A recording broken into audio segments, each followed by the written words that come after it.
Hello everyone, എല്ലാവർക്കും means അക്കാഡമിയുടെ ഒരു പുതിയ ക്ലാസ്സിലേക്ക് സ്വാഗതം. CUET UG കെമിസ്ട്രിയിലെ +2 ചാപ്റ്റർ ആയിട്ടുള്ള ആൽഡിഹൈഡ്സ്, കീറ്റോൺസ് ആൻഡ് കാർബോക്സിലിക് ആസിഡ്സിന്റെ ലാസ്റ്റ് പാർട്ടാണ് നമ്മൾ ഇന്നിവിടെ എടുക്കാൻ പോകുന്നത്. നമ്മൾ ഓൾറെഡി ആൽഡിഹൈഡ്സ്, അതുപോലെ കീറ്റോൺസ്, അവരുടെ പ്രിപ്പറേഷൻസ്, അതുപോലെ റിയാക്ഷൻസ്, നൊമൻക്ലേച്ചർ, കെമിക്കൽ പ്രോപ്പർട്ടീസ്, അങ്ങനെയുള്ള കാര്യങ്ങളെല്ലാം ഡിസ്കസ് ചെയ്തു കഴിഞ്ഞതാണ്. ഇനി വരുന്നത് കാർബോക്സിലിക് ആസിഡിന്റെ കേസാണ്. സോ ഈ പറയുന്ന കാർബോക്സിലിക് ആസിഡിന്റെ പ്രിപ്പറേഷൻസ് വരും, നൊമൻക്ലേച്ചർ വരും, റിയാക്ഷൻസ് വരും. ഓക്കെ, സോ നമുക്ക് ക്ലാസ്സിലോട്ട് കിടക്കാം. കാർബോക്സിലിക് ആസിഡ് എന്ന് പറഞ്ഞാൽ നമ്മൾ ഓൾറെഡി പറഞ്ഞു, ഈ പറയുന്ന ആൽഡിഹൈഡ്, അതുപോലെ തന്നെ കീറ്റോണ്, അതുപോലെ കാർബോക്സിലിക് ആസിഡ്, ഇതിലെല്ലാം കോമൺ ആയിട്ട് കാണുന്ന ഒരു ഗ്രൂപ്പ് ഉണ്ടല്ലേ. ആ ഗ്രൂപ്പ് ആയിരുന്നു ഏത്? C∪O വിശ്വസിക്കുന്നു. C∪O എന്ന് പറയുന്ന ഗ്രൂപ്പ്. ഇതിനെ നമ്മൾ കാർബോണിൽ ഗ്രൂപ്പ് എന്ന് പറയുന്നത്. ഓക്കെ, സോ ഈ കാർബോണിൽ ഗ്രൂപ്പിനകത്ത് ഒരു ബോണ്ട്, ഒരു ബോണ്ട് എന്ന് പറയുന്നത് OH ആയിരിക്കും. ഓക്കെ, ഒരു ബോണ്ട് OH ആയിരിക്കും. അടുത്തത് ആസ് യൂഷ്വൽ R തന്നെ ആയിരിക്കും. ഇങ്ങനെ വന്നു കഴിഞ്ഞാൽ ഈ ഗ്രൂപ്പിനെ പറയുന്ന പേരാണ് കാർബോക്സിലിക് ആസിഡ് എന്ന് പറയുന്നത്. ഓക്കെ, സോ അതിന്റെ ജനറൽ ഫോർമുല എന്ന് പറയുന്നത് എന്തായിരിക്കും? RCOOH ഇങ്ങനെ നമ്മൾ പറയുക. അതിൽ ആ COOHന്റെ എഴുതുന്നത് ഈ രീതിയിലായിരിക്കും. ഓക്കെ, സ്ട്രക്ചർ എന്ന് പറയുന്നത് ഈ രീതിയിലായിരിക്കും. ഓക്കെ, സ്ട്രക്ചർ ഇവിടെ കൊടുത്തിട്ടുണ്ട് RCOOH. അപ്പൊ ഒന്ന് ഓർത്ത് വെക്കാം.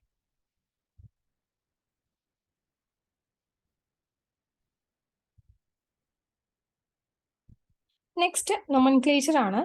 നമുക്ക് കേസാണ്, നമുക്കറിയാം, എല്ലാവർക്കും അറിയുന്ന കാര്യമാണ്. ഇവിടെ ലാസ്റ്റ് ആയിട്ട് ആഡ് ചെയ്യുന്ന ആളെന്ന് പറയുന്നത് ഓയിക് ആസിഡ് എന്ന് പറയുന്നതാണ്. ഓയിക് ആസിഡ് കേട്ടോ, ഓയിക് ആസിഡ് അങ്ങനെ പറയാം, അല്ലെങ്കിൽ ic acid, whatever, oic acid എന്ന് പറയാം. സോ ഇനി ഏതിന്റെ എൻഡിലാണ് എന്നുള്ളത് അറിയാമല്ലോ, സഫിക്സ് ആണ് ഓയിക് ആസിഡ് ആയിട്ട് നമ്മൾ എടുക്കാറ്. സോ അതിന്റെ എക്സാമ്പിൾ എടുക്കുമ്പോൾ നോക്കിക്കോളൂ.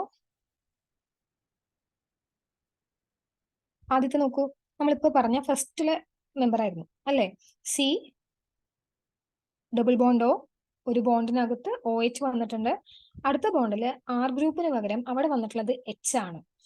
ഓക്കെ, R ഗ്രൂപ്പിന് പകരം അവിടെ വന്നിട്ടുള്ളത് H ആണ്. സോ നമ്മൾ എഴുതുമ്പോൾ എങ്ങനെ എഴുതുക?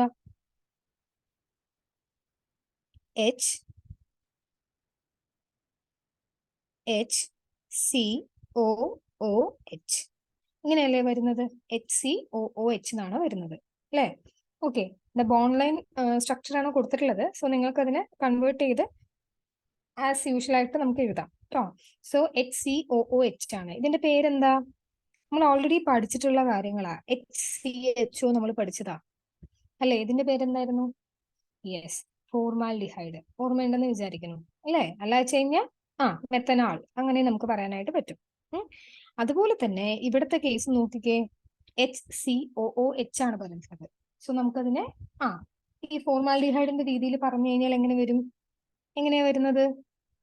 യെസ്, ഫോമിക് ആസിഡ് അങ്ങനെയാണ് വരിക കേട്ടോ. ഫോമിക് ആസിഡ് എന്നാണ് ഇതിന് പറയാ. പ്രത്യേകം പേരുണ്ട്, ഓർത്ത് വെക്കുക. ഒരു C ആയതുകൊണ്ട് തന്നെ നമുക്ക് മെത്ത് എന്ന് പറയാം. സോ മെത്തനോയിക് ആസിഡ് എന്നും നമുക്ക് അതിന്റെ ഐയുപാക്ട് നെയിം പറയാം. അതുപോലെ നെക്സ്റ്റ് വൺ നോക്കൂ, Hന്റെ സ്ഥാനത്ത് ഇവിടെ വന്നിട്ടുള്ളത് CH3 ആണ്. Hന്റെ സ്ഥാനത്ത് വന്നത് CH3 ആണ്. അങ്ങനെയാണെങ്കിൽ അതിന്റെ ഐയുപാക്ട് നെയിം എത്തനോയിക് ആസിഡ് ആണ്. അത് നമുക്ക് മനസ്സിലാവും. അതിന്റെ കോമൺ നെയിം എന്ന് പറയുന്നതാണ് acetic acid. Okay, acetic acid എവിടെ കാണുക? വിനീഗർ അറിയില്ലേ? വിനീഗർ നമ്മൾ അച്ചാറിലെല്ലാം ഉപയോഗിക്കുന്നത് അല്ലേ? വിനീഗർ, അതിന്റെ വിനീഗറിനെ നമ്മൾ അസറ്റിക് ആസിഡ് എന്ന് പറയുന്നത്. സോ അതിന്റെ സ്ട്രക്ചർ ഓർത്ത് വെക്കുക, CH3COOH ആണ്. ഓക്കെ, സോ ഇതിന്റെ മെമ്പേഴ്സ് ഇൻക്രീസ് ചെയ്ത് വരും. അതായത് കാർബണിന്റെ എണ്ണം ഇൻക്രീസ് ചെയ്യുന്നതോറും അതിന്റെ പേര് അതിനനുസരിച്ച് മാറിക്കൊണ്ട് വരും. നമുക്ക് ബ്യൂട്രിക് ആസിഡ്, പെന്റ് 5 എണ്ണം വന്നു കഴിഞ്ഞാൽ വാലറിക് ആസിഡ് എന്നാണ് പറയുന്നത്. ഡെക്കനോയിക് എന്നൊക്കെ പറഞ്ഞ്, ഡെക്ക് എന്ന് പറഞ്ഞു കഴിഞ്ഞാൽ 10 ആണെന്നറിയാം അല്ലേ? സോ ഇവിടെ പറയുന്നത് എന്താ വെച്ച് കഴിഞ്ഞാൽ 18 കൂടുതൽ, എന്ന് പറഞ്ഞാൽ ഒക്ടാ ഡെക്കനോയിക് ആസിഡ് ആണ്. സോ 18 കൂടുതൽ കാർബൺ ആറ്റം ഒക്കെ വന്നു കഴിഞ്ഞാൽ അത് നമ്മൾ സ്റ്റീറിക് ആസിഡ് എന്നാ പറയുക. സ്റ്റീറിക് ആസിഡ്, അതൊന്നും ഓർത്ത് വെക്കുക. അതായത് ഈ ഓയിൽ അങ്ങനെയുള്ള കേസുകളൊക്കെ ഉണ്ടല്ലോ, അതിനകത്ത് കൂടുതലും സ്റ്റീറിക് ആസിഡ് ആണ് ഉണ്ടാവുക. ബിക്കോസ് അവിടെ കാർബണിന്റെ എണ്ണം എന്ന് പറയുന്നത് വളരെ കൂടുതലായിരിക്കും കേട്ടോ. അതുപോലെ പ്രൊപ്പെയിൻ ഡൈ ഓയിക് ആസിഡ് കേട്ടോ, പ്രൊപ്പെയിൻ ഡൈ ഓയിക് ആസിഡ് അതിനെ നമ്മൾ മെലോണിക് ആസിഡ് എന്ന് പറയുന്നത്. ഓക്കെ, മെലോണിക് ആസിഡ് കേട്ടോ, പ്രൊപ്പെയിൻ ഡൈഓയിക് ആസിഡ്.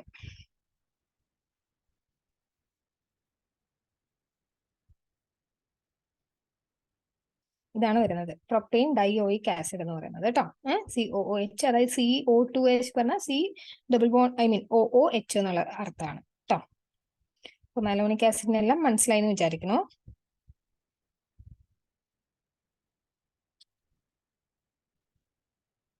ലാസ്റ്റ് വൺ ആണ് ബെൻസോയിക് ആസിഡ്. ബെൻസോയിക് ആസിഡ് എന്ന് പറഞ്ഞു കഴിഞ്ഞാൽ ജസ്റ്റ് നമ്മുടെ ബെൻസീൻ ആണ്, അതിനകത്ത് ഫുൾ ഇല്ല, ബെൻസീൻ ആണ് കേട്ടോ. അത് ബെൻസീൻ ആണ്, അതിനകത്തേക്ക് എന്ത് ആഡ് ചെയ്തിട്ടുണ്ട്, ഒരു COOH ഗ്രൂപ്പ് ആഡ് ചെയ്തിട്ടുണ്ട്, അത്രയേ ഉള്ളൂ. ഇതിനെ നമ്മൾ എന്ത് പറയാ, ബെൻസോയിക് ആസിഡ് എന്ന് പറയുന്നത്. ഓക്കെ, ഇനി വരുന്നത് സ്പെഷ്യൽ കേസ് ആണ്. അതായത് ഒരു ഗ്രൂപ്പിനകത്ത് തന്നെ നോക്കൂ, ഇവിടുത്തെ കേസ് എന്ന് പറയുന്നത് C ഡബിൾ ബോണ്ട് OH ഉണ്ട്, എന്താ C double bond OOH, COOH ഉണ്ട്, H ഗ്രൂപ്പ് ഉണ്ട്.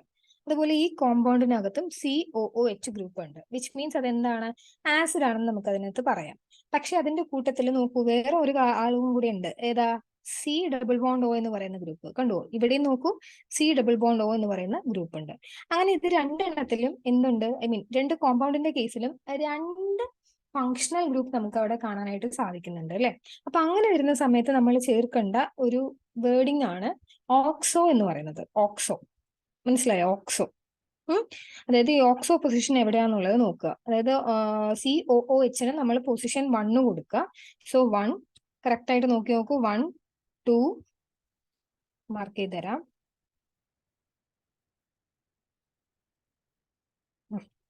1 2 3 4 കണ്ടോ, 4th പൊസിഷനിലാണ് അവിടെ C ഡബിൾ ബോണ്ട് O നമുക്ക് കാണാനായിട്ട് സാധിക്കുന്നത്. അതുപോലെ ഇവിടെ അങ്ങനെ തന്നെയാണ്, 1 2 3 4 സെക്കൻഡ് പൊസിഷനിലാണ് നമുക്കിത് കാണാനായിട്ട് സാധിക്കുന്നത്. ഓക്കെ അല്ലേ. സോ നിങ്ങൾ ശ്രദ്ധിക്കേണ്ട കാര്യം നോക്കൂ, എങ്ങനെ നെയിം ചെയ്തേക്കുന്നത് നോക്കൂ. ഫസ്റ്റ് കേസിൽ 4 ഓക്സോ. ഓക്കെ, ആ കീറ്റോ ഗ്രൂപ്പിനെ നമ്മൾ എങ്ങനെയാ പറയുന്നത്, ഓക്സോ എന്നാ പറയുന്നത്. So 4 oxo butanoic acid, 4 carbon ആയതുകൊണ്ട്. അതേസമയം രണ്ടാമത്തെ കോമ്പൗണ്ട് നോക്കൂ, 2 ഓക്സോ, കാരണം സെക്കൻഡ് പൊസിഷനിലാണ് C ഡബിൾ ബോണ്ട് O ഉള്ളത്. സോ 2 ഓക്സോ ബ്യൂട്ടനോയിക് ആസിഡ് കേട്ടോ. ഇതാണ് ഇതിന്റെ സ്പെഷ്യൽ കേസ്. മിക്കവാറും ഇതായിരിക്കും ചോദിക്കുന്നുണ്ടാവുക, അപ്പൊ നമുക്ക് ഡൗട്ട് അടിക്കും കേട്ടോ. സോ ഇത്രയാണ് നോമൻക്ലേച്ചറിനകത്ത് വരുന്നത്. നെക്സ്റ്റ് ആണ് മെത്തേഡ്സ് ഓഫ് പ്രിപ്പറേഷൻസ്. ഓക്കെ, ഒന്നാമത്തെ മെത്തേഡ് എന്ന് പറയുന്നത് ഫ്രം പ്രൈമറി ആൽക്കഹോൾസ് അതുപോലെ തന്നെ ആൽഡിഹൈഡ്സിൽ നിന്നുമാണ്.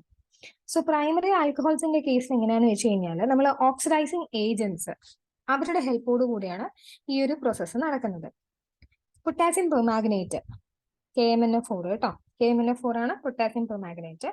അത് ന്യൂട്രൽ ആവാം, ആസിഡിക് ആവാം, അല്ലെങ്കിൽ ആൽക്കലൈൻ മീഡിയം, അത് ഏത് വേണമെങ്കിലും ആവാം.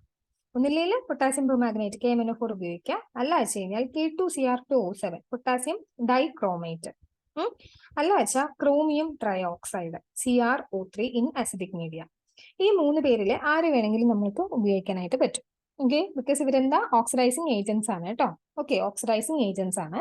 സോ ഇവര് എന്ത് ചെയ്യുന്ന വെച്ച് കഴിഞ്ഞാൽ പ്രൈമറി ആൽക്കഹോൾസിനെ ആസിഡ്സ് ആയിട്ട് എന്ത് ചെയ്യുന്നുണ്ട്, കൺവേർട്ട് ചെയ്യുന്നുണ്ട്. അപ്പൊ അതിന് എക്സാമ്പിൾ ആണ് ഇവിടെ കൊടുത്തിട്ടുള്ളത്. ഓക്കെ, പ്രൈമറി ആൽക്കഹോൾ കണ്ടോ, RCH2OH കണ്ടില്ലേ, അത് RCOOH ആയിട്ട് കൺവേർട്ട് ആയിട്ടുണ്ട്. ഓക്കെ അല്ലേ. അപ്പൊ ഇതില് ആര് വേണമെങ്കിലും ഉപയോഗിക്കാം, KMnO4 ഉപയോഗിക്കാം, അല്ലെങ്കിൽ K2Cr2O7 ഉപയോഗിക്കാം, അല്ലെങ്കിൽ CrO3 ഉപയോഗിക്കാം. ഓക്കെ, അതേസമയം aldehydes on oxidation with mild oxidising agents. Okay, strong അല്ല, മൈൽഡ് ആയിട്ടുള്ള ഓക്സിഡൈസിങ് ഏജൻസ് ആണ് CrO3, അതുപോലെ ടോളൻസ് ഫ്രീ ഏജന്റ് ഒക്കെ. ഓക്കെ, ഇവരുടെ ഹെൽപ്പോട് കൂടി നമുക്ക് എന്ത് ചെയ്യാൻ പറ്റും, ആൽഡിഹൈഡിനെ ആസിഡ് ആക്കി മാറ്റാനായിട്ട് പറ്റും. ശ്രദ്ധിക്കുക, പ്രൈമറി ആൽക്കഹോൾ ആകുമ്പോൾ നമ്മൾ ഉപയോഗിക്കുന്ന ഓക്സിഡൈസിങ് ഏജൻസ് ഓർത്ത് വയ്ക്കുക. അതുപോലെ ആൽഡിഹൈഡ് ആകുമ്പോഴും നമ്മൾ അതിന്റെ ഉപയോഗിക്കുന്നത് മൈൽഡ് ആണെന്നുള്ളതും ഓർത്ത് വയ്ക്കുക. ഇനി ടോളറൻസ് റിയേജന്റ് എന്താണ്, നമ്മൾ ആൽഡിഹൈഡ്സ് കീറ്റോൺസ് എന്ന് പറയുന്ന സെക്ഷൻ നമ്മൾ പഠിച്ച സമയത്ത് ഓൾറെഡി പറഞ്ഞിരുന്നു. ടോളറൻസ് ടെസ്റ്റ്, അതുപോലെ ഫില്ലിങ്സ് ടെസ്റ്റ് എന്ന് പറഞ്ഞിരുന്നു. ടെസ്റ്റ് ഫോർ ആൽഡിഹൈഡ്സ് ആണ്. ഈ ടെസ്റ്റുകൾ കീറ്റോൺസ് ഒരിക്കലും തരില്ല. എന്താണ് ടോളറൻസ് റിയേജന്റ് എന്ന് പറയുന്നത്, അമോണിയാക്ക് സിൽവർ നൈട്രേറ്റ് ആയിരുന്നു. ഓക്കെ, ഉണ്ടെന്ന് വിചാരിക്കുന്നു. ഇതിന്റെ വേറെ പേരാണ് സിൽവർ മിറർ ടെസ്റ്റ് എന്ന് പറയുന്നത്, ബിക്കോസ് അവിടെ സിൽവർ കോട്ടിംഗ് നമുക്ക് കാണാനായിട്ട് സാധിക്കും. ജസ്റ്റ് ഒന്ന് ഓർമ്മിച്ച് വെച്ചതാണ് കേട്ടോ. സോ ഫസ്റ്റ് മെത്തേഡ് കിട്ടിയെന്ന് വിചാരിക്കുന്നു, from primary alcohols and aldehydes. Next ആണ് ഫ്രം ആൽക്കൈൽ ബെൻസീൻസ്. ഇവിടെ എന്താ സംഭവിക്കുന്നത് വെച്ച് കഴിഞ്ഞാൽ ഓക്സിഡേഷൻ തന്നെയാണ്. ആരൊക്കെ തമ്മിലാ നോക്കൂ, ഐ മീൻ ആരുടെ ഹെൽപ്പോട് കൂടിയാണ് നോക്കൂ, ക്രോമിക് ആസിഡ്, അതുപോലെ തന്നെ ആൽക്കലൈൻ പൊട്ടാസ്യം പെർമാംഗനേറ്റ്. ഓക്കെ, അതുപോലെ പ്രൈമറി അതുപോലെ സെക്കൻഡറി ആൽക്കൈൽ ഗ്രൂപ്പ്സ് എന്ന് പറയുന്നത് ഈ രീതിയിൽ ഓക്സിഡൈസ് ചെയ്യും. പക്ഷേ ടെർഷ്യറി ഗ്രൂപ്പ് എന്ന് പറയുന്നത് എഫക്ട് ചെയ്യില്ല. നമ്മൾ ഓക്സിഡൈസ് ചെയ്ത് കഴിഞ്ഞാലും അവിടെ എന്ത് ചെയ്യില്ല, എഫക്ട് ചെയ്യില്ല. ഓക്കെ, എക്സാമ്പിൾ ആണ് നോക്കൂ, ടൊളുയിൻ. അതായത് ബെൻസീൻ റിങ്ങിനകത്ത് CH3 ഗ്രൂപ്പ് വന്നു കഴിഞ്ഞാൽ നമ്മൾ ഇതിനെ ടൊളുയിൻ എന്നാണ് വായിക്കുന്നത്. ഓക്കെ, KMnO4 KOH നമ്മൾ ചെയ്യുന്നു, ഓക്സിഡൈസ് ചെയ്യണം. ആൽക്കലൈൻ KMnO4 ആണ്, അതുകൊണ്ടാണ് അവിടെ KOH കൂടെ എക്സ്ട്രാ യൂസ് ചെയ്തിട്ടുള്ളത്. ഓക്കെ, ചെയ്യുമ്പോൾ നമുക്ക് എന്ത് കിട്ടുന്നുണ്ട്, ഒരു സോൾട്ട് ആണ് കിട്ടുന്നത്, പൊട്ടാസ്യം സോൾട്ട് ആണ് ഇവിടെ കിട്ടുന്നത്. Okay, COOK. പിന്നീട് ആസിഡിഫിക്കേഷൻ ആണ് നടക്കുന്നത്, H3O+. സോ നമുക്ക് എന്ത് കിട്ടുന്നുണ്ട്, ആ പ്രോട്ടോൺ അവിടെ എക്സ്ചേഞ്ച് ചെയ്തിട്ട് COOH, അതായത് ബെൻസോയിക് ആസിഡ് അവിടെ ഫോം ചെയ്യുന്നുണ്ട്. ഓക്കെ, നെക്സ്റ്റ് പ്രിപ്പറേഷൻ ആണ് from nitriles and amides. Okay, nitriles എന്താ, നൈട്രൈൽ എന്ന് പറഞ്ഞു കഴിഞ്ഞാൽ ഏത് ഗ്രൂപ്പാ അത്, CN ഗ്രൂപ്പിനെയാണ് നമ്മൾ നൈട്രൈൽസ് എന്ന് പറയുന്നത്. ഓക്കെ, സോ നോക്കുക, എക്സാമ്പിൾ തന്നെ നോക്കൂ, അതിനുശേഷം നമുക്ക് ആ പോയിന്റ്സ് വായിക്കാം. RCN കണ്ടോ, RCN ഇതാണ് നൈട്രൈൽ എന്ന് പറയുന്ന ഗ്രൂപ്പ്. ഓക്കെ, അതിനകത്ത് നമ്മൾ ഒരു ആസിഡ് അല്ലെങ്കിൽ ആൽക്കലി, അതുകൊണ്ടാണ് H+ ഓർ OH- എന്ന് കൊടുത്തേക്കുന്നത്. ആസിഡ് ആവാം, അല്ലാച്ച ആൽക്കലി ആവാം. അവരുമായിട്ട് റിയാക്ട് ചെയ്യുന്ന സമയത്ത് നമുക്ക് ആദ്യം കിട്ടുന്ന ആ കോമ്പൗണ്ട് എന്ന് പറയുന്നത് RCONH2 ആണ്. CONH2 ഗ്രൂപ്പ് എന്ന് പറഞ്ഞു കഴിഞ്ഞാൽ CONH2 ഗ്രൂപ്പ് എന്ന് പറഞ്ഞു കഴിഞ്ഞാൽ അതിനെ വിളിക്കുന്ന പേരാണ് അമൈഡ്. നമ്മൾ അതിന് എന്താ പറയുക, അമൈഡ് എന്നാണ് പറയുക കേട്ടോ. അപ്പൊ ഇവിടെ എന്താ സംഭവിച്ചിട്ടുള്ളത്, നൈട്രൈൽ ആസിഡ് അല്ലെങ്കിൽ ആൽക്കലി ആയിട്ട് റിയാക്ട് ചെയ്യുന്ന സമയത്ത് നമുക്ക് ആദ്യം കിട്ടുന്നത് കോമ്പൗണ്ട് എന്ന് പറയുന്നത് അമൈഡ് ആണ്. ഓക്കെ, അമൈഡ് പിന്നീടാണ് എന്ത് കിട്ടുന്നത്, ഹൈഡ്രോളൈസ് ചെയ്യുന്ന സമയത്ത് എന്ത് കിട്ടുന്നു, യെസ്, ആസിഡ് കിട്ടുന്നത് കേട്ടോ. അപ്പൊ ആ ഒരു എക്സാമ്പിൾ നോക്കി വെക്കുക. ഇപ്പൊ താഴെ അമൈഡിനെ നമ്മൾ ഹൈഡ്രോളൈസ് ജസ്റ്റ് ചെയ്ത് കഴിഞ്ഞാൽ മതി, നമുക്ക് ആസിഡ് ആയിട്ട് കിട്ടും. അതാണ് താഴത്തെ ഇത് കൊടുത്തിട്ടുള്ളത് കേട്ടോ. ഒരു എത്തനാമൈഡ് എടുത്തിട്ടുണ്ട്. ഓക്കെ, എത്തനാമൈഡ് എടുത്തിട്ടുണ്ട്, അതിന് ജസ്റ്റ് ഒന്ന് ഹൈഡ്രോളൈസ് ചെയ്യുകയാണ് പ്രസൻസ് ഓഫ് ആസിഡില്. സോ നമുക്ക് ആസിഡ് കിട്ടും. സോ അമൈഡിനെ ആസിഡ് ആക്കി മാറ്റണമെന്നുണ്ടെങ്കിൽ നമുക്ക് ജസ്റ്റ് ഹൈഡ്രോളൈസ് ചെയ്താൽ മതി ഇൻ പ്രസൻസ് ഓഫ് ആസിഡ്. അതാണ് നമ്മൾ അറിയേണ്ടത്. ഓക്കെ, ഇനി ആ പോയിന്റ്സ് ഒക്കെ ഒന്ന് വായിച്ചു നോക്കിയപ്പോൾ മനസ്സിലാവും. Hydrolysis in presence of acid or alkali as catalyst first give amide, നമ്മൾ പറഞ്ഞ പോലെ further gives carboxylic acid. Okay, ഇനി mild reaction conditions are used to stop the reaction at the amide stage. അതായത് നമുക്ക് അമൈഡ് ആണ് ഇപ്പൊ കിട്ടണമെന്നുണ്ടെങ്കിൽ അവിടെ ഉപയോഗിക്കുന്നത് എന്താ, മൈൽഡ് കണ്ടീഷൻസ് മാത്രം ഉപയോഗിച്ചാൽ മതിയാവും. ഓക്കെ, നെക്സ്റ്റ് ആണ് ഫ്രം ഗ്രിഗ്നാർഡ് റിയേജൻസ്. എന്താണ് ഗ്രിഗ്നാർഡ് റിയേജൻ എന്ന് അറിയാലോ, RMgX എന്ന ഫോർമുലയുള്ള കോമ്പൗണ്ട്സ് ആണ് Grignard reagents. Okay, so next നോക്കൂ, +O double bond C double bond O. എന്താ ഇത്, നമ്മുടെ കാർബൺ ഡൈ ഓക്സൈഡ് ആണ്, വേറൊന്നുമല്ല കേട്ടോ. പ്രത്യേകത എന്ന് പറഞ്ഞാൽ ഡ്രൈ ഐസ് ആണ് കേട്ടോ. So solid carbon dioxide ആണിത്. സോളിഡ് കാർബൺ ഡൈ ഓക്സൈഡിനെ നമ്മൾ ഡ്രൈ ഐസ് എന്ന് പറയാം. Okay, in presence of dry ether ആണ്. അങ്ങനെ ചെയ്യുമ്പോൾ നമുക്ക് എന്ത് കിട്ടുന്നുണ്ട്, ഒരു സോൾട്ട് ആണ് ഒബ്റ്റെയിൻ ചെയ്യുന്നത്. നമുക്കറിയാമല്ലോ, ഗ്രിഗ്നാർഡ് റിയേജന്റ് റിയാക്ട് ചെയ്യുന്ന സമയത്ത് അവിടെ MgX ചേർന്ന് വരും എന്നുള്ള കാര്യമൊക്കെ അറിയാമല്ലോ. പിന്നീട് നമ്മളതിൽ ആസിഡിഫിക്കേഷൻ നടത്തുകയാണ്. സോ നമുക്ക് എന്ത് കിട്ടുന്നുണ്ട്, RCOOH, അതായത് ആസിഡ് ഒബ്റ്റെയിൻ ചെയ്യുന്നുണ്ട്. ഓക്കെ, ഇനി ഇവിടുത്തെ ഒരു പ്രത്യേകത എന്താണെന്ന് വെച്ച് കഴിഞ്ഞാൽ നമ്മൾ എടുത്ത എണ്ണം നോക്കുക, എന്ത്, കാർബണിന്റെ എണ്ണം നോക്കുക, റിയാക്ടന്റിന്റെ കാർബണിന്റെ എണ്ണം നിങ്ങൾ നോക്കി നോക്കൂ. ഇവിടെ കാർബൺ ഉണ്ടോ, RMgXനകത്ത് കാർബൺ ഉണ്ടോ, ഇല്ല അല്ലെ. ഇനി റിയാക്ഷൻ നടന്നു കഴിഞ്ഞ സമയത്ത് നമ്മുടെ കാർബൺ ഉണ്ടോ, ഇവിടെ ഉണ്ട്, ഒരു കാർബൺ ഉണ്ട്. ഇവിടെ 0 കാർബൺ ആണ്. സോ നമുക്ക് എന്ത് മനസ്സിലാക്കാം, ഒരു കാർബൺ അവിടെ എന്ത് ചെയ്തു, ഇൻക്രീസ് ചെയ്തു. ഓക്കെ, സോ ഗ്രിഗ്നാർഡ് റിയേജന്റുമായിട്ട് റിയാക്ട് ചെയ്യുന്ന സമയത്ത് നമുക്ക് റിയാക്ടന്റ്, അതായത് പാരന്റ് കോമ്പൗണ്ടിനേക്കാളും ഒരു കാർബൺ കൂടുതലായിട്ട് നമുക്ക് എന്ത് കിട്ടും, പ്രൊഡക്റ്റ് കിട്ടും എന്നുള്ളത് ഓർത്തു വെക്കാം കേട്ടോ. സോ ഏതുമായിട്ട് റിയാക്ട് ചെയ്യുമ്പോഴാണ് നമുക്ക് കൂടുതൽ കിട്ടുക എന്നുള്ളത് ഓർത്തു വെക്കുക. അതായത് ഇപ്പൊ നിങ്ങൾ CH3NGX ആണ് എടുക്കണമെന്നുണ്ടെങ്കിൽ നമുക്ക് അവിടെ ഒപ്റ്റെയിൻ ചെയ്യുന്ന ആരായിരിക്കും? CH3COOH. സോ ഇവിടെ എത്ര കാർബൺ ആയി? 2 കാർബൺ ആയി. മനസ്സിലായോ? എത്തനോയിക് ആയത് മനസ്സിലായോ? അപ്പൊ അത് വേണം നിങ്ങൾ ഓർത്തു വെക്കാൻ. നെക്സ്റ്റ് ആണ് from acyl halides and anhydrides. Okay, acyl group എന്ന് പറഞ്ഞു കഴിഞ്ഞാൽ COCl ഗ്രൂപ്പ് ആണ്. So RCOCl. ഓക്കെ, ഇവിടെ നോക്കി നോക്കൂ, എന്താ ഉണ്ടാവുന്നത്? H2O ഹൈഡ്രലൈസ് ചെയ്യുന്ന സമയത്ത് നമുക്ക് ഡയറക്റ്റ് ആയിട്ട് തന്നെ എന്ത് ഒപ്റ്റെയിൻ ചെയ്യുന്നുണ്ട്? ആസിഡ് ഒപ്റ്റെയിൻ ചെയ്യുന്നുണ്ട് കേട്ടോ. ഓക്കെ,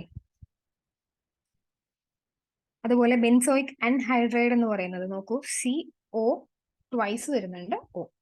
അതും ഇതുപോലെ ചെയ്യുന്ന സമയത്ത് ഡയറക്റ്റ് ആയിട്ട് തന്നെ നമുക്ക് എന്ത് കിട്ടുന്നുണ്ട്? ബെൻസോയിക് ആസിഡ് ഒപ്റ്റെയിൻ ചെയ്യുന്നുണ്ട്. അതായത് ബെൻസോയിക് അൺഹൈഡ്രൈഡ് എടുക്കുന്നതുകൊണ്ടാണ് ബെൻസോയിക് ആസിഡ് അവിടെ ഫോം ചെയ്യുന്നത് കേട്ടോ. നെക്സ്റ്റ് ആണ് ഫ്രം എസ്റ്റേഴ്സ്. എസ്റ്ററിന്റെ എന്താണെന്നറിയാലോ? CrCOOR. ഇതിനെ നമ്മൾ എസ്റ്റർ എന്ന് പറയുന്നത്. സോ ഇവിടെ ആരോമാറ്റിക് ആണ് എടുത്തിട്ടുള്ളത്. ഈഥൈൽ ബെൻസോയിറ്റ് ആണ് എടുക്കുന്നത്. ഓക്കെ, സോ ഇവിടെ എന്ത് സംഭവിച്ചിട്ടുണ്ട്? അസിഡിക് മീഡിയത്തിൽ ഹൈഡ്രോളൈസ് ചെയ്യുന്ന സമയത്ത് ബെൻസോയിക് ആസിഡ് ഡയറക്റ്റ് ആണ്. ഇവിടുത്തെ പ്രത്യേകത എന്ന് പറയുന്നത് ഇവിടെ ഒരു ആൽക്കഹോൾ കൂടെ എന്ത് ചെയ്തിട്ടുണ്ട്? ഫോം ചെയ്തിട്ടുണ്ട് ആസ് എ പ്രൊഡക്റ്റ്.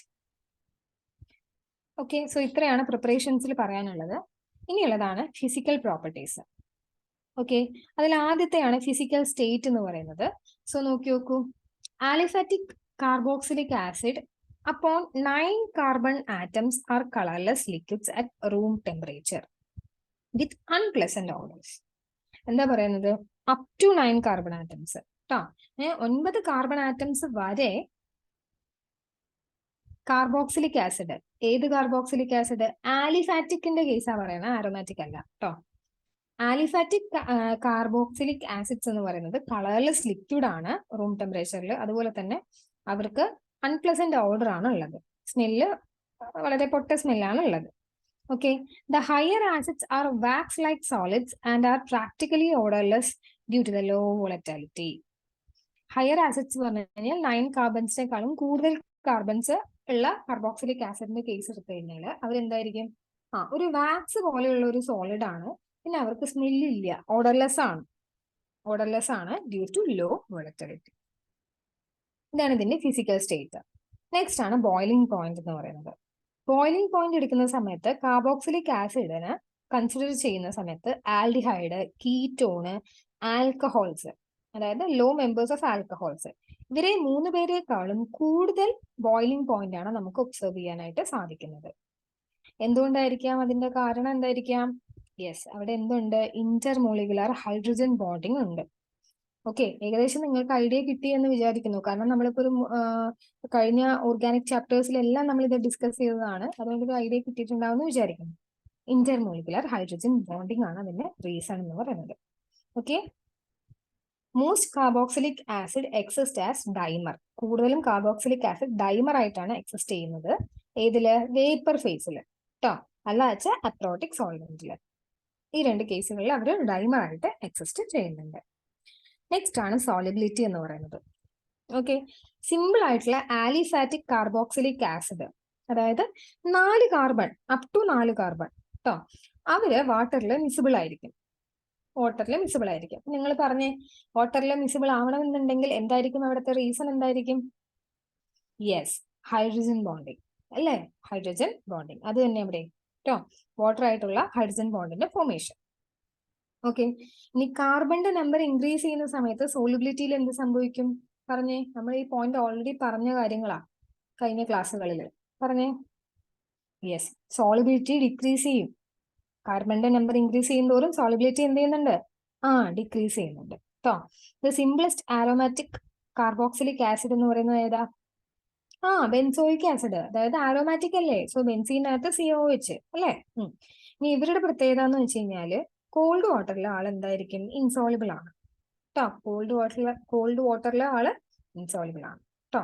ഇനി അതേപോലെ പോളാർ ഓർഗാനിക് സോൾവെന്റുകൾ ഉണ്ടല്ലോ, അതായത് ബെൻസീൻ, ഈതർ, ആൽക്കഹോള്, ക്ലോറോഫോം, അങ്ങനെയുള്ള ആൾക്കാരുടെ കേസ് എടുത്തു കഴിഞ്ഞാൽ കാർബോക്സിലിക് ആസിഡ് എന്താണ്? സോളിബിൾ ആണ്. ഓക്കെ, കാർബോക്സിലിക് ആസിഡ് സോളിബിൾ ആയിട്ടുള്ള സോൾവെന്റ്സ് ഏതൊക്കെയാണ്? Benzene, ether, alcohol, chloroform. Okay, ഇതാണ് സോളിബിലിറ്റി.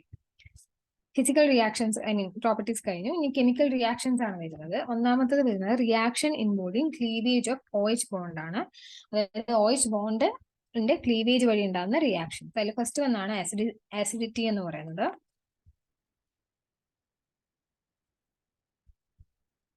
സോ അസിഡിറ്റി എക്സ്പ്ലെയിൻ ചെയ്യാനായിട്ടുള്ള ഫസ്റ്റ് റിയാക്ഷൻസ് എന്ന് പറയുന്നത് reactions with metals and alkalis ആണ് കേട്ടോ. അതായത് കാർബോക്സിലിക് ആസിഡ് മെറ്റൽസുമായിട്ട് എന്ത് ചെയ്യും, റിയാക്ട് ചെയ്യും അല്ലേ. എന്നിട്ട് അവിടെ എന്താ ഉണ്ടാവണം നോക്കൂ, ഒരു സോൾട്ട് ആണ് ഉണ്ടാവുന്നത്, സോഡിയം സോൾട്ട് അല്ലെ, സോഡിയം അസറ്റേറ്റ് എന്നാണ് അതിനെ പറയുന്നത് കേട്ടോ. അപ്പൊ സോഡിയം സോൾട്ടും പ്ലസ് എന്തുണ്ടാവുന്നുണ്ട്, H2 അല്ലെ, ഹൈഡ്രജൻ ഗ്യാസും അവിടെ ഒബ്റ്റെയിൻ ചെയ്യുന്നുണ്ട്. ഡയറക്റ്റ് ആയിട്ട് സോഡിയം ആയിട്ട് റിയാക്ട് ചെയ്യുന്ന സമയത്ത് നമുക്ക് അവിടെ എന്ത് കിട്ടുന്നുണ്ട്, അപ്പൊ ഇങ്ങനെ ആലോചിച്ചാൽ മതി, ആസിഡ് മെറ്റലുമായിട്ട് റിയാക്ട് ചെയ്യുമ്പോൾ നമ്മൾക്ക് അവിടെ ഹൈഡ്രജൻ ഗ്യാസ് അവിടെ ഫോം ചെയ്യുന്നുണ്ടെന്ന് ആലോചിക്കുക കേട്ടോ. ഓക്കെ, നെക്സ്റ്റ് ആണ് ഒരു ടെസ്റ്റ് ആണ്, അതായത് കാർബോക്സിലിക് ആസിഡിന്റെ ഒരു ടെസ്റ്റ് ആണ് നെക്സ്റ്റ് പറയുന്നത്. ഓക്കെ, നിങ്ങൾ ലാബിനകത്തൊക്കെ ചെയ്തിട്ടുണ്ടാവും വിചാരിക്കണം. ഓക്കെ, അതായത് കാർബണേറ്റ്സിന്റെ ടെസ്റ്റ് അങ്ങനെയായിരിക്കും നിങ്ങൾ ലാബിൽ ചെയ്തിട്ടുണ്ടാവുക. കാർബണേറ്റ്സ് അല്ലെങ്കിൽ ബൈകാർബണേറ്റ്സിന്റെ ടെസ്റ്റ് ആയിട്ട് കാർബോക്സിലിക് ആസിഡ് ഈ പറയുന്ന സോഡിയം കാർബണേറ്റ് അല്ലെങ്കിൽ ബൈകാർബണേറ്റ് ആയിട്ട് റിയാക്ട് ചെയ്യുന്ന സമയത്ത് നമ്മൾക്ക് ബ്രിസ്ക് എഫറവസൻസ് അവിടെ ഫോം ചെയ്യും. കേട്ടിട്ടുണ്ടല്ലോ, നമ്മൾ ലാബിൽ പഠിച്ചിട്ടുണ്ടാവും. ഓക്കെ, ഇനി ഈ ഒരു ബ്രിസ്ക് എഫറവസൻസിന്റെ ഫോർമേഷന് കാരണം എന്ന് വെച്ച് കഴിഞ്ഞാൽ അവിടെ എന്ത് ഫോം ചെയ്യുന്നുണ്ട്, കാർബൺ ഡൈ ഓക്സൈഡ് ഫോം ചെയ്യുന്നുണ്ട്. അതാണ് അവിടുത്തെ റീസൺ എന്ന് പറയുന്നത് കേട്ടോ. ആൽക്കഹോൾസോ ഫീനോൾസോ ഒന്നും തന്നെ എന്ത് ചെയ്യുന്നില്ല, ഈ റിയാക്ഷൻ തരുന്നില്ല. അതുകൊണ്ട് തന്നെ നമുക്ക് എന്ത് പറയാം, കാർബോക്സിലിക് ആസിഡിനെ ഡിസ്റ്റിങ്ക്യൂഷ് ചെയ്യാൻ ഉപയോഗിക്കുന്ന ഒരു ടെസ്റ്റ് ആയിട്ട് നമുക്കിതിനെ എടുക്കാനായിട്ട് പറ്റും. നമ്മൾ ചെയ്തിട്ടുണ്ടാവും, ബ്രിസ്ക് എഫറവസൻസ് എന്നൊക്കെ പറഞ്ഞ് റെക്കോർഡിലൊക്കെ എഴുതിയിട്ടുണ്ടാവും ഇഷ്ടംപോലെ തവണ. ഓക്കെ, ആ റിയാക്ഷൻ ഇവിടെ കൊടുത്തിട്ടുള്ളത് CH3COOH carboxylic acid sodium bicarbonate കൂടെ റിയാക്ട് ചെയ്യുമ്പോൾ ഈ പറയുന്ന സോഡിയം അസറ്റേറ്റ് ഉണ്ടാവുന്നുണ്ട്, പ്ലസ് H2O പ്ലസ് CO2 കണ്ടു. ആ CO2 കാർബൺ ഡൈ ഓക്സൈഡിന്റെ ആണ് ഈ പറയുന്ന ബ്രിസ്ക് എഫറവസൻസ് എന്ന് പറയുന്നത്. അത് നിങ്ങൾ ആലോചിച്ചാൽ കിട്ടാവുന്നതേ ഉള്ളൂ. നിങ്ങൾ ആരും ഈ സോഡ കുടിക്കാത്ത ആൾക്കാരുണ്ടാവില്ല അല്ലെ. അതുപോലെ ഈ ടിൻഡ് സോഫ്റ്റ് ഡ്രിങ്ക്സ് എല്ലാം കുടിച്ച ആൾക്കാർ തന്നെ ആയിരിക്കും. നിങ്ങൾക്കറിയാം, ആദ്യം തന്നെ നമ്മൾ ആ ലിഡ് ഓപ്പൺ ചെയ്യുന്ന സമയത്ത് അവിടെ എന്ത് വരുന്നുണ്ട്, ബബിൾസ് കയറി വരുന്നുണ്ട് അല്ലെ. What is the reason for that? Yes, carbon dioxide ആണ്. അതായത് ഈ പറയുന്ന സോഡ എല്ലാം ഉണ്ടാക്കുന്ന എന്താ, കാർബൺ ഡൈ ഓക്സൈഡിനെ അവിടെ ഡിസോൾവ് ചെയ്യിപ്പിച്ചിട്ടാണ് ചെയ്യുന്നത് അല്ലെ. അതുകൊണ്ട് നമ്മൾ ആ ലിഡ് ഓപ്പൺ ചെയ്യുമ്പോൾ കാർബൺ ഡൈ ഓക്സൈഡ് പുറത്ത് വരുന്ന സമയത്താണ് നമുക്ക് വലിയ രീതിയിൽ എന്ത് ചെയ്യുന്നുണ്ട്, ബബിൾസ് അവിടെ ഉണ്ടാവുന്നത് അല്ലെ, പതഞ്ഞു പോകുന്നത്. അത് തന്നെയാണ് ഇവിടെയും ചെയ്തത്. ബ്രിസ്ക് എഫറവസൻസ് എന്ന് പറഞ്ഞു കഴിഞ്ഞാൽ അത് തന്നെ. Okay, due to the formation of hydronium ion in water, carboxylic acid are acidic in nature. Okay, അതായത് hydronium ion carboxylic acid water ആയിട്ട് റിയാക്ട് ചെയ്യുമ്പോൾ നമുക്ക് ഹൈഡ്രോണിയം അയൺ ഫോം ചെയ്യും. ദാറ്റ് ഈസ് H3O+ അയോൺസ് ആണ് അവിടെ ഫോം ചെയ്യുന്നത്. അതുകൊണ്ട് തന്നെ കാർബോക്സിലിക് ആസിഡ് ആസിഡിക് ആണെന്ന് നമുക്ക് പറയാനായിട്ട് പറ്റും. ഓക്കെ, നമുക്കറിയാം ആസിഡിറ്റി അല്ലെങ്കിൽ ആസിഡിസിറ്റി എന്ന് പറയുന്നത് എക്സ്പ്രസ് ചെയ്യുന്നത് pKa വാല്യൂലാണ്. Okay, so pKa is equal to negative log Ka. Okay, Kaന്റെ വാല്യൂ കൂടുന്തോറും എന്തായിരിക്കും, pKയുടെ വാല്യൂ കുറയും. അത് നമുക്ക് കാണുമ്പോൾ തന്നെ അറിയാം. അങ്ങനെയാണെന്നുണ്ടെങ്കിൽ ആസിഡിറ്റി, അതായത് സ്ട്രോങ് ആസിഡ് ആയിരിക്കും നമുക്ക് ഒബ്റ്റെയിൻ ചെയ്യുക. ഇത്ര ആലോചിക്കുക, അതായത് Kയുടെ വാല്യൂ കൂടിക്കഴിഞ്ഞാൽ ആസിഡ് എന്ന് പറയുന്നത് വളരെ സ്ട്രോങ് ആയിരിക്കും. ഓക്കെ, നെക്സ്റ്റ് ആണ് comparison of acidic character. Okay, carboxylic acid എന്ന് പറയുന്നത് മിനറൽ ആസിഡിനേക്കാളും വീക്കർ ആണ്. എന്താ ഈ മിനറൽ ആസിഡ് കൊണ്ട് ഉദ്ദേശിച്ചത്? യെസ്, ഈ നമ്മുടെ സൾഫ്യൂരിക് ആസിഡ്, നൈട്രിക് ആസിഡ് ഇവരെല്ലാമാണ് മിനറൽ ആസിഡ്. അവരെ കൺസിഡർ ചെയ്യുമ്പോൾ കാർബോക്സിലിക് ആസിഡ് എന്താണ്, വീക്ക് ആസിഡ് ആണ്. അവർക്കാണ് എന്ത് കൂടുതൽ, ആസിഡിസിറ്റി കൂടുതൽ. അത് നിങ്ങൾക്ക് ആലോചിച്ചാൽ കിട്ടാമല്ലോ. നമ്മൾ സൾഫ്യൂരിക് ആസിഡ് ഒക്കെ കയ്യിലായി കഴിഞ്ഞാൽ കൈ കൊള്ളും എന്നൊക്കെ നമ്മൾ പറയാറില്ലേ, അത്രയേ ഉള്ളൂ കേട്ടോ. But stronger acids than organic compounds like alcohols and simple phenols. ഈ സിമ്പിൾ ഫീനോൾ അല്ലെങ്കിൽ ആൽക്കഹോൾ ഒക്കെ എടുത്തു കഴിഞ്ഞാൽ ആർക്കാണ് കൂടുതൽ ആസിഡിസിറ്റി? നമ്മുടെ കാർബോക്സിലിക് ആസിഡിനാണ് കൂടുതൽ ആസിഡിസിറ്റി. ഇങ്ങനെ പറയുകയാണെന്നുണ്ടെങ്കിൽ നോക്കൂ, മിനറൽ ആസിഡ് അവർക്കാണ് ഏറ്റവും കൂടുതൽ. അത് കഴിഞ്ഞാൽ കാർബോക്സിലിക് ആസിഡ്. ഓക്കെ, അതിനുശേഷം വരുന്നതാണ് ആൽക്കഹോൾസ്, അതുപോലെ ഫീനോൾസ്. ഈ ഓർഡർ ഓർത്തു വെക്കാം കേട്ടോ. നോക്കൂ, ഇനി കാർബോക്സിലിക് ആസിഡിന് ഫീനോൾസിനെ കമ്പയർ ചെയ്യുന്ന സമയത്ത് ഹയർ ആസിഡിക് പ്രോപ്പർട്ടി ഉണ്ടെന്ന് പറഞ്ഞു. ഞാൻ അതിന്റെ റീസൺ ആണ് പറയുന്നത്. കാർബോക്സിലേറ്റ് അയോൺ, ഓക്കെ, അതായത് അയണൈസേഷൻ ചെയ്തു കഴിഞ്ഞാൽ അവിടെ ഏത് അയോണാണ് ഉണ്ടാവുന്നത്? കാർബോക്സിലേറ്റ് അയോൺ ആണ് ഉണ്ടാവുന്നത്. ഓക്കെ, ഈ കാർബോക്സിലേറ്റ് അയോണിന്റെ പ്രത്യേകത എന്ന് പറഞ്ഞു കഴിഞ്ഞാൽ അവർക്ക് 2 റെസണൻസ് സ്ട്രക്ചേഴ്സ് പോസിബിൾ ആണ്. ഓക്കെ, 2 റെസണൻസ് സ്ട്രക്ചേഴ്സ് അവിടെ താഴെ ഏറ്റവും താഴെ കാണുന്നതാണത്. 2 റെസണൻസ് സ്ട്രക്ചേഴ്സ് പോസിബിൾ ആയിരിക്കും. ഈ സ്ട്രക്ചേഴ്സിന്റെ കേസ് എന്ന് പറഞ്ഞു കഴിഞ്ഞാൽ എന്താ, 2 പോസിബിൾ ആയതുകൊണ്ട് തന്നെ അവർ സ്റ്റെബിലൈസ്ഡ് ആണെന്ന് നമുക്ക് പറയാം, അല്ലേ? സ്റ്റെബിലൈസ്ഡ് ആണ് എന്ന് നമുക്ക് പറയാം. ഓക്കെ, നോക്കൂ, ഇനി അതേസമയം നമ്മുടെ ഫീനോളിന്റെ കേസ് എടുത്തു കഴിഞ്ഞാൽ ഫീനോക്സൈഡ് അയോൺ ആണ് അവിടെ ഫോം ചെയ്യുന്നത്. Phenoxide ion. ഓക്കെ, ഫീനോക്സൈഡ് അയോണിന് നോൺ ഇക്വലന്റ് റെസണൻസ് സ്ട്രക്ചേഴ്സ് ഇല്ല. ഇക്വലന്റ് ആയിട്ടുള്ള റെസണൻസ് സ്ട്രക്ചേഴ്സ് അവിടെ ഇല്ല. മനസ്സിലായില്ലേ? ഇനി ഇവിടെ ശ്രദ്ധിക്കേണ്ട കാര്യം എന്ന് പറയുന്നത് ഈ നെഗറ്റീവ് ചാർജ് എന്ന് പറയുന്നത് എവിടെയാ കാണുന്നത് നോക്കൂ. ഈ കാർബണില് നെഗറ്റീവ് ചാർജ് എവിടെയാ കാണുന്നത്? എവിടെയാ കാണുന്നത്? ഈ കാർബണില്. അത് നമ്മൾ ഈക്വലന്റ് ആയിട്ട് കാണിക്കുന്നതാണ്. ഈ റെസണൻസ് സ്ട്രക്ചേഴ്സിന്റെ കേസിൽ നോക്കൂ, ഈ നെഗറ്റീവ് ചാർജ് എവിടെയാ കാണുന്നത്? ഓക്സിജനില്. അതുപോലെ ഈ നെഗറ്റീവ് ചാർജ് എന്ന് പറയുന്നത് എവിടെയാ കാണുന്നത്? ഓക്സിജനില്. എന്താ ഓക്സിജന്റെ പ്രത്യേകത എന്ന് പറയുന്നത്? യെസ്, ഇലക്ട്രോൺ നെഗറ്റിവിറ്റി കൂടുതലാണ് അവർക്ക്, അല്ലെ? ഇലക്ട്രോൺ നെഗറ്റിവിറ്റി എന്ന് പറയുന്നത് അവർക്ക് എന്താണ്? കൂടുതലാണ്. ഇവിടെ അതാ പറയുന്നത്, ഫീനോക്സൈഡ് അയൺ എടുത്തു കഴിഞ്ഞാൽ, ഓക്കെ, ഫീനോക്സൈഡ് എടുത്തു കഴിഞ്ഞാൽ നെഗറ്റീവ് ചാർജ് എന്ന് പറയുന്നത് ഇലക്ട്രോൺ നെഗറ്റിവിറ്റി കുറവായിട്ടുള്ള കാർബൺ ആറ്റത്തിലാണ് നമുക്ക് അവിടെ എന്ത് കാണാൻ പറ്റുന്നത്? നെഗറ്റീവ് ചാർജ് കാണാനായിട്ട് പറ്റുന്നത്. അതേസമയം കാർബോക്സിലേറ്റ് അയോൺ എടുത്തു കഴിഞ്ഞാൽ അവിടെ നമുക്ക് നെഗറ്റീവ് ചാർജ് കാണാൻ പറ്റുന്നത് എവിടെയാ? ഇലക്ട്രോൺ നെഗറ്റിവിറ്റി കൂടിയിട്ടുള്ള എലമെന്റ് ആയിട്ടുള്ള ഓക്സിജന്റെ അടുത്താണ് നമുക്ക് നെഗറ്റീവ് ചാർജ് കാണുന്നത്. സോ ഇതാണ് അതിന്റെ റീസൺ എന്ന് പറയുന്നത് കേട്ടോ. എന്തുകൊണ്ടാണ് ഫിനോള് ലെസ് അസിഡിക് ആയതെന്നുള്ളതിന്റെ റീസൺ. ഇനി സബ്സ്റ്റിറ്റ്യൂവൻസിന്റെ എഫക്റ്റ് ആണ് പറയുന്നത്.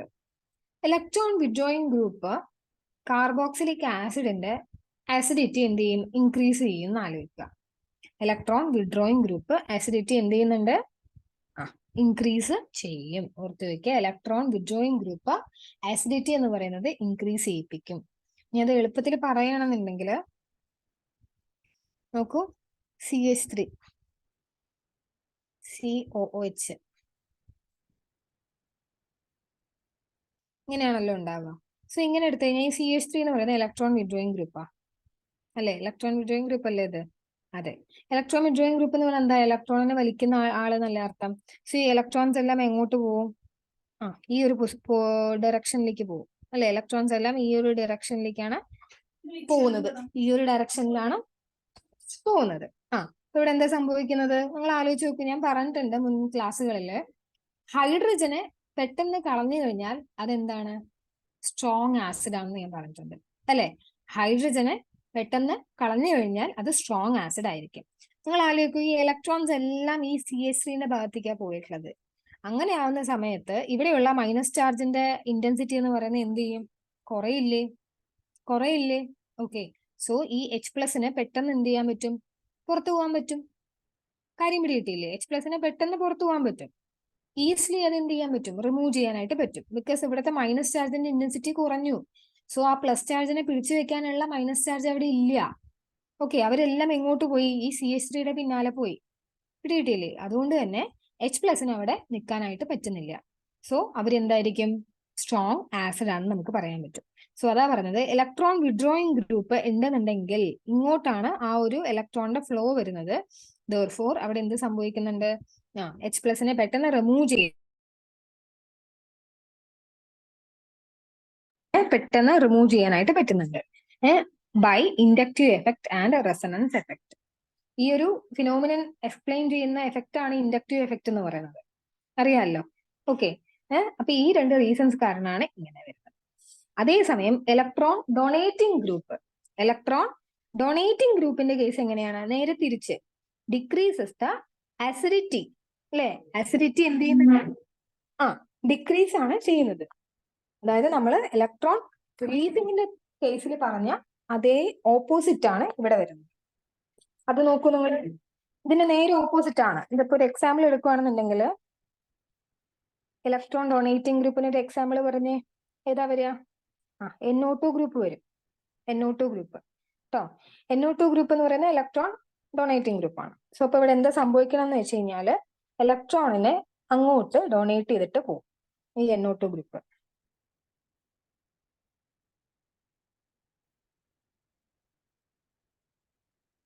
ഇലക്ട്രോണിനെ ഈ ഒരു പൊസിഷനിലേക്കാണ് ഡൊണേറ്റ് ചെയ്യുക. അപ്പൊ ഞാൻ കാണിച്ചു തരാം. NO2 ഇങ്ങനെ വെക്കാം കേട്ടോ, ഇങ്ങനെ വെക്കാം. ഇവിടെ COOH ഇങ്ങനെ വെച്ചു എന്ന് വിചാരിക്കും. ഒരു എക്സാമ്പിൾ ആണ്, ജസ്റ്റ് മനസ്സിലാക്കാനായിട്ടാണ്. ഇവര് ഇലക്ട്രോൺ ഡൊണേറ്റിംഗ് ആണെന്ന് ഞാൻ പറഞ്ഞല്ലോ. സോ അവിടെ എന്താ സംഭവിക്കുന്നത്? ഇലക്ട്രോൺസ് ഈ ഒരു ഭാഗത്തേക്ക് പോവുകയാണ് ചെയ്യുക. ഇലക്ട്രോൺസ് ഈ ഒരു ഭാഗത്തേക്ക് പോയി കഴിഞ്ഞാൽ ഇവിടെ നെഗറ്റീവ് ചാർജിന്റെ ഇന്റൻസിറ്റി ഇൻക്രീസ് ചെയ്യും. അതായത് ഒരു നെഗറ്റീവ് അല്ല, അവിടെ 5-6 നെഗറ്റീവ്, ഒരു 10 നെഗറ്റീവോളം അവിടെ ഉണ്ട് അല്ലെ. അങ്ങനെ ഉണ്ടെങ്കിൽ ഇവിടെയുള്ള പ്ലസിനെ അവർ വിട്ടാക്കുവോ? ഒരിക്കലും ഇല്ല. അതിനെ അട്രാക്ട് ചെയ്ത് അവിടെ നിർത്തുകയാണ് ചെയ്യുന്നത്. സോ ദാറ്റ് അവിടെ H+നെ റിമൂവ് ചെയ്യുക എന്ന് പറയുന്നത് വളരെ ബുദ്ധിമുട്ടായിട്ടുള്ള കാര്യമാണ്. സോ അവരുടെ അസിഡിറ്റി എന്ത് ചെയ്യുന്നുണ്ട്? ഡിക്രീസ് ചെയ്യുന്നുണ്ട്. ഓക്കെ അല്ലേ? നെക്സ്റ്റ് പോയിന്റ് ആണ് direct attachment of group such as phenyl അല്ലെങ്കിൽ വിനൈൽ. ഫീനൈൽ ഗ്രൂപ്പ് അല്ലെങ്കിൽ വിനൈൽ ഗ്രൂപ്പ് എല്ലാം കാർബോക്സിലിക് ആസിഡിൽ അറ്റാച്ച് ചെയ്ത് കഴിഞ്ഞാൽ ഇവിടെ അസിഡിറ്റി എന്ത് ചെയ്യും? ഇൻക്രീസ് ചെയ്യും കേട്ടോ. അതുകൂടെ ഒന്ന് നോട്ട് ചെയ്ത് വെക്കാം.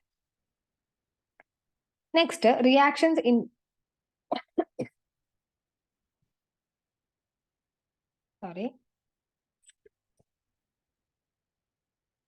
Reactions involving cleavage of COH bond. Okay, COH bond ആണ്. സോ അതിൽ ഫസ്റ്റ് വൺ ആണ് ഫോർമേഷൻ ഓഫ് അൺഹൈഡ്രൈഡ്. അൺഹൈഡ്രൈഡിന്റെ ഫോർമേഷൻ.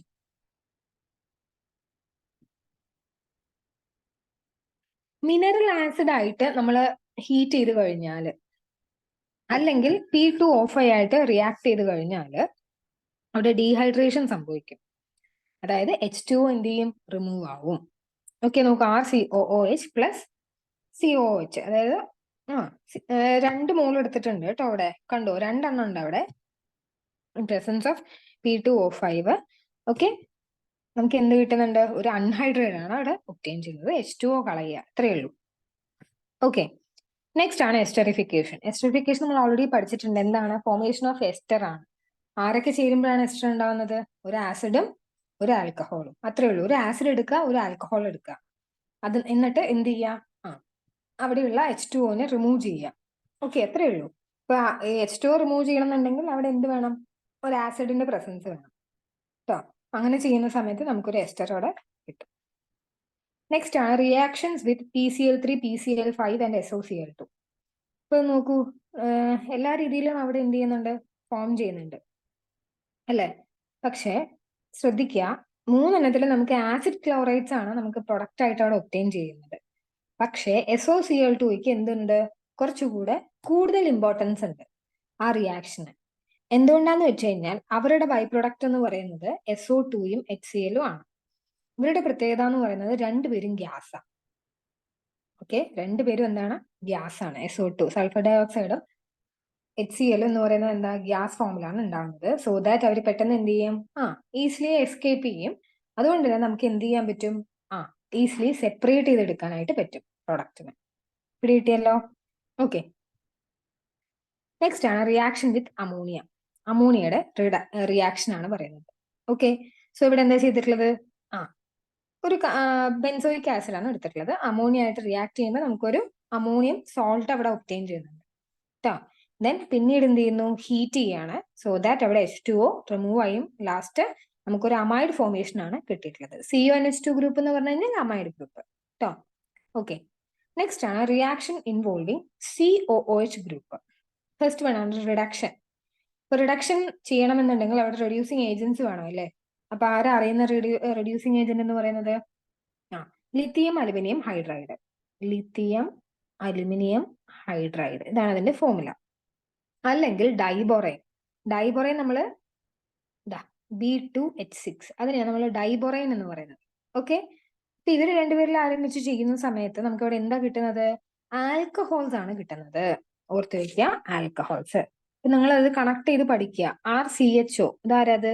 ആൽഡിഹൈഡ് അല്ലെ. ആൽഡിഹൈഡിന് നമ്മൾ എന്താ ചെയ്തത്?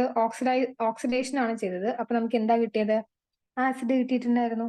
ഓർമ്മയുണ്ടല്ലോ. ഇനി ഈ ആസിഡിനെ നമ്മൾ എന്ത് ചെയ്യണം ഇവിടെ റെഡ്യൂസ് ആണ് ചെയ്യുന്നത്. അപ്പൊ നമുക്ക് എന്താ കിട്ടുന്നത്? ആൽക്കഹോള് കിട്ടുന്നുണ്ട് അല്ലേ? അതേ സമയം നമ്മൾ തിരിച്ചും പറഞ്ഞിരുന്നു. എന്ത്? പ്രൈമറി ആൽക്കഹോളിനെ ഓക്സിഡൈസ് ചെയ്തപ്പോൾ നമുക്ക് എന്ത് കിട്ടി? ആസിഡ് കിട്ടിയിരുന്നു.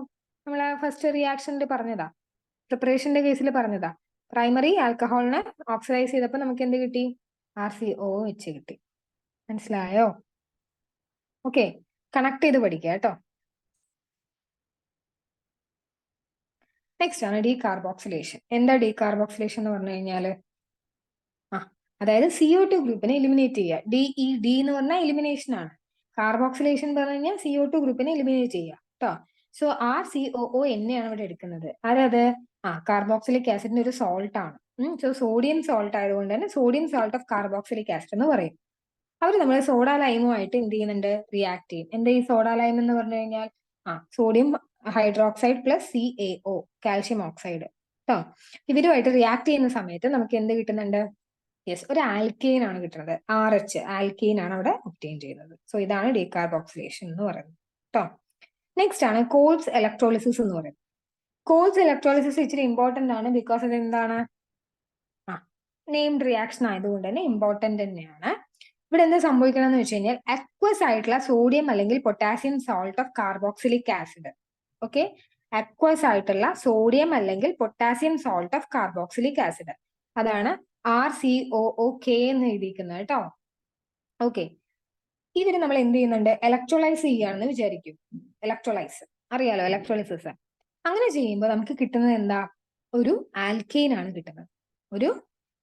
ആൽക്കെയിൻ ആണ് കിട്ടുന്നത്. ഇനി കിട്ടുന്ന ആൽക്കെയിനിന്റെ പ്രത്യേകത എന്ന് പറയുന്നത് നമ്പർ ഓഫ് കാർബൺ ആറ്റംസ് ആണ് വിൽ ബി ട്വൈസ്. അതാണ് ഇവിടുത്തെ പ്രത്യേകത. ട്വൈസ് കാർബൺ ആറ്റം എന്ന് പറയുന്നത് എന്തായിരിക്കും? ട്വൈസ് ആയിരിക്കും. അതാണ് we get alkanes having twice the number of carbon atom. So ഇവിടെ ആൽക്കെയിൻ 6 ഉള്ളൂ എന്ന് വിചാരിക്കുക. ഇവിടെ അതിൽ 2 R വന്നിട്ടുണ്ട്. ഇവിടെ കണ്ടുവോ? ഇപ്പൊ ട്വൈസ് നമ്പർ ഓഫ് ആൽക്കെയിൻസ് ആണ് അവിടെ ഫോം ചെയ്തിട്ടുള്ളത്. ഓക്കെ, അതാണ് കോൾസിന്റെ പ്രത്യേകത എന്ന് പറയുന്നത്. കിട്ടിയില്ലേ? ഇലക്ട്രോലൈസ് ആണ് ചെയ്യുന്നത് ഓർത്ത് വെക്കുക. അതുപോലെ ട്വൈസ് നമ്പർ കിട്ടുന്നത് ഓർത്ത് വെക്കുക. അപ്പൊ ആ റിയാക്ഷൻ കണ്ടു കഴിഞ്ഞാൽ തന്നെ നിങ്ങൾ തിരിച്ചറിയണം അത് കോൾസ് ഇലക്ട്രോളിസിസ് ആണ് എന്നുള്ളത്. നെക്സ്റ്റ് ആണ് substitution reaction in the hydro carbon part. അതിൽ വരുന്നതാണ് ഹാലോജനേഷൻ എന്ന് പറയുന്നത്, ഒന്നാമത്തത്. അതിന് വേറെ പേരുണ്ട്, HVZ റിയാക്ഷൻ. ഓക്കെ, ആ HVZന് നല്ല പേരുണ്ട്. എന്താ അത്? ഹെൽ-വോൾഹാർഡ്-സെലൻസ്കി റിയാക്ഷൻ. കേൾക്കുമ്പോൾ തന്നെ ഭയങ്കര ഒരു അല്ലേ, സ്റ്റാൻഡേർഡ് ആയിട്ട്. ഹെൽ-വോൾഹാർഡ്-സെലൻസ്കി റിയാക്ഷൻ എന്നാണ് ഈ റിയാക്ഷന്റെ പേര്. ഇനി എന്താ റിയാക്ഷന്റെ പേര് നോക്കാം. അത് എങ്ങനെ നമ്മൾ ഡിസ്റ്റിങ്ക്യൂഷ് ചെയ്യുന്നു പറഞ്ഞുതരാം.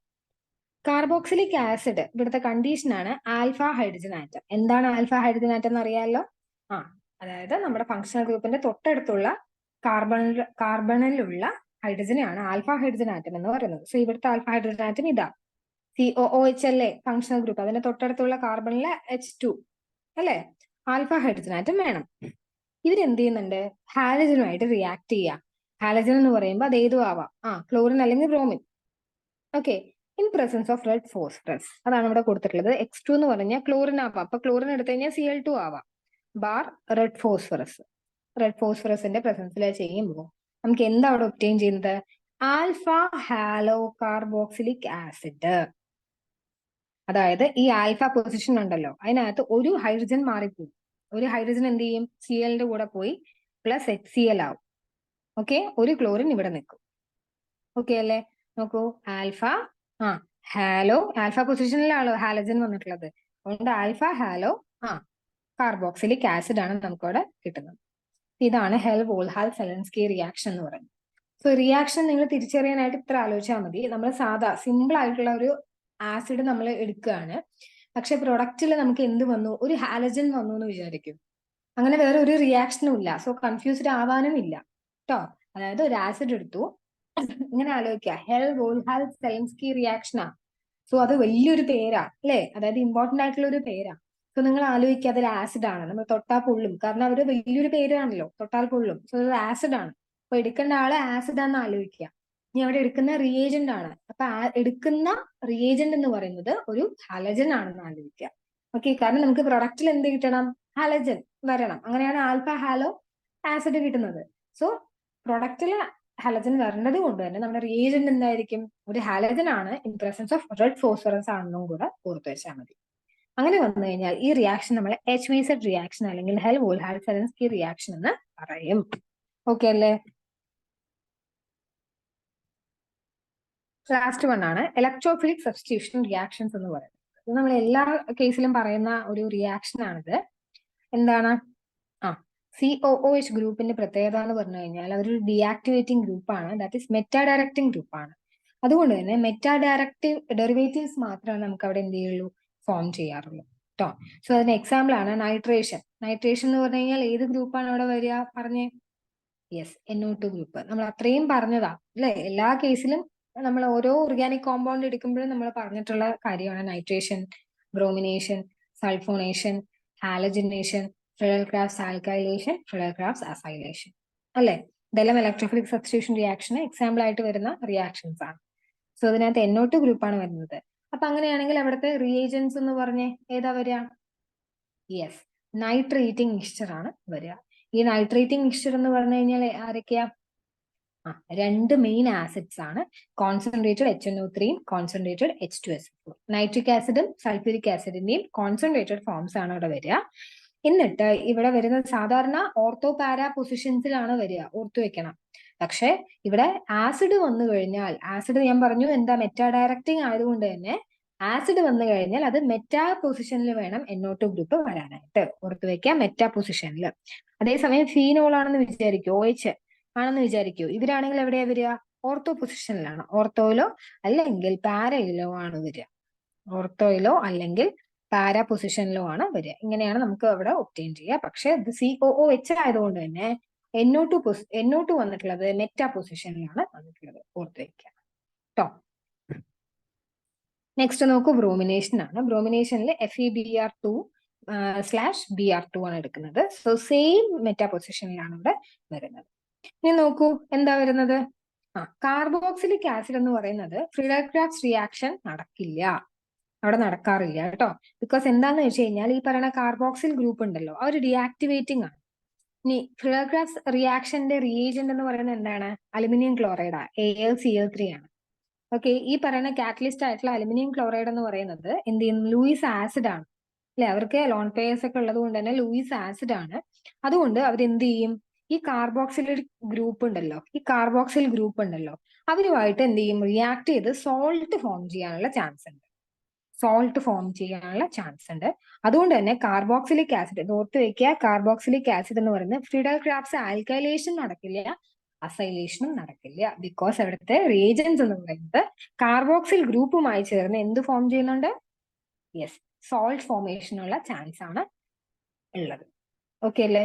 സോ ഇത്രയും കാര്യം മനസ്സിലായെന്ന് വിചാരിക്കുന്നതാണ് ഇലക്ട്രോഫിലിക് സബ്സ്റ്റിറ്റ്യൂഷൻ റിയാക്ഷൻസ് വരുന്നത് കാർബോക്സിലിക് ആസിഡിന്റെ. സോ ഇത്രയാണ് ഈ കാർബോക്സിലിക് ആസിഡിനെ കുറിച്ച് നിങ്ങൾക്ക് പഠിക്കാനായിട്ട് ഉള്ളത്. സോ എല്ലാവരും നന്നായി പഠിക്കുക. ഇതിനകത്ത് മെയിൻ റിയാക്ഷൻസ് എന്ന് പറയുന്നത് അത്രയില്ല, വളരെ കുറവാണ്. കാർബോക്സിലിക് ആസിഡിന്റെ കേസ് എടുക്കുമ്പോൾ കോൾസ് റിയാക്ഷൻ ഉണ്ട്, HVZ റിയാക്ഷൻ ഒക്കെയാണ്. അതുകൊണ്ട് കൺഫ്യൂഷന്റെ കേസ് ഇവിടെ അത്രയ്ക്ക് വരുന്നില്ല. കോൾസ് ഇലക്ട്രോളിസിസും HVZ എല്ലാം വളരെ ഇമ്പോർട്ടന്റ് ആയിട്ടുള്ള റിയാക്ഷൻസ് ആണ്. സോ അതിനെല്ലാം എംഫസൈസ് ചെയ്തിട്ട് തന്നെ പഠിക്കുക. ഓക്കെ, സോ ഇത്രയാണ് ഉള്ളത്. സോ നമ്മൾ വൈൻഡപ്പ് ചെയ്യാണ് ക്ലാസ്. Thank you.